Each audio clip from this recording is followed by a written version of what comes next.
Hello, Dr. Shannon PT here and Certified Autism Specialist with another episode of Need to Know in 5. Today we're going to pick up talking about the relationship of our sensory systems and our everyday lives. So first I want to start off by reviewing our different sensory systems.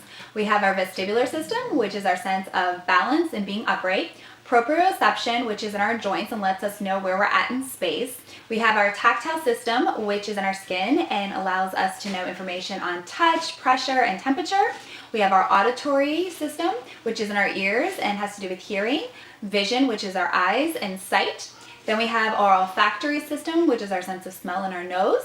Our gustatory system, which is our sense of taste in our mouth and tongue. And then our last system is a newer system called the interoceptive system, and that basically has to do with our autonomic nervous system and letting us know what's going on inside our body, in our organs, for example. The first example that I want to give is a great example of where you might have a child who has a lot of energy and needs a lot of that vestibular and possibly proprioceptive input. And so this may be a child that's loving to run around, jump, and just very, very active all the time. And that may be because their sensory systems are needing that additional sensory input. This kind of energy is great for a family that's on the go, is very active, maybe does a lot on the weekends, biking, running around all over the place. So that works great because you have a child that needs this high level of sensory input and support, and they're in an environment that is able to support that level of sensory input. Whereas if you have this same child with these same energy needs in their vestibular and proprioceptive, maybe with a family who is not so active, you're going to have a little bit more of a mismatch in getting this child their sensory needs in the vestibular and proprioceptive systems.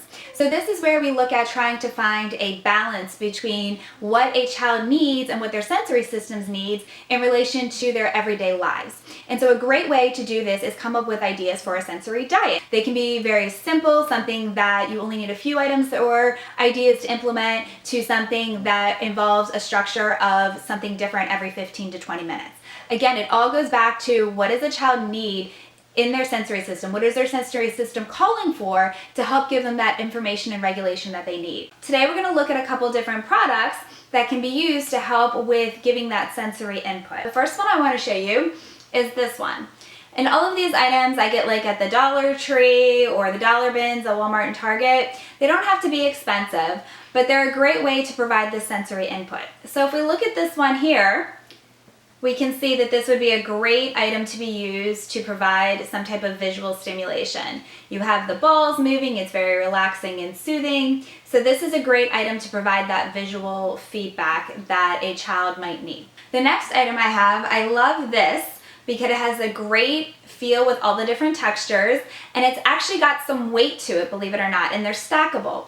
So this is a great way to work with somebody on a learning aspect, doing like a rainbow formation or arranging them from largest to smallest, and then they lock in place. And then because it's weighted, it works great for playing catch. And then if it hits you, it's not going to cause any harm or anything like that because it's soft. But this is a great way to do a lot of different things with one item, and then again getting that additional proprioceptive feeling into the joints when they're catching something that has a little bit of weight to it. And oftentimes we use the weight feeling to calm the system, so that's a great way to do it with an item such as this. The next item I have is this one. This is great. As you can hear, it makes kind of a funky noise, nothing too loud. And so kids and adults actually love to use this one because you'll find that this is very relaxing for a lot of people to just go back and forth and get that motion. You're getting the tactile component, you're getting the auditory component. If you have somebody who has difficulty holding on to something, you don't need much grip strength to be able to hold it like this with a pincer grasp. So this is another great item. It's small enough, can be kept in a bag, that provides a lot of sensory input. The last item I'm going to show you is Headtivity Interactive Headwear. And we have a lot of videos online about this, so you can check out more about the sun hat. But the reason why I have it here today is to show you some of the ways that this can also be used to provide sensory feedback. The first is we have this nice elastic band that provides some compression to the head. So for a lot of children and adults, that provides that nice calming feeling with the compression of the elastic band right here. We also make our patches with different textures. And so this one, for example, has the soft chenille on it. So So if you have somebody that likes that feeling of the soft chenille and rubbing against something, these patches would be great for them to get that soft textured input. The other thing too is with them being removable Velcro, you have the different texture of the Velcro surface that is really enjoyable, and also the taking the Velcro on and off. It can provide a lot of sensory input. You have the motor aspect of it, you have the pushing and pulling, getting the proprioception. So that's another way that this can be used as a sensory intervention. The last feature that I want to show you about Headtivity is how you can use an essential oil and aromatherapy with it.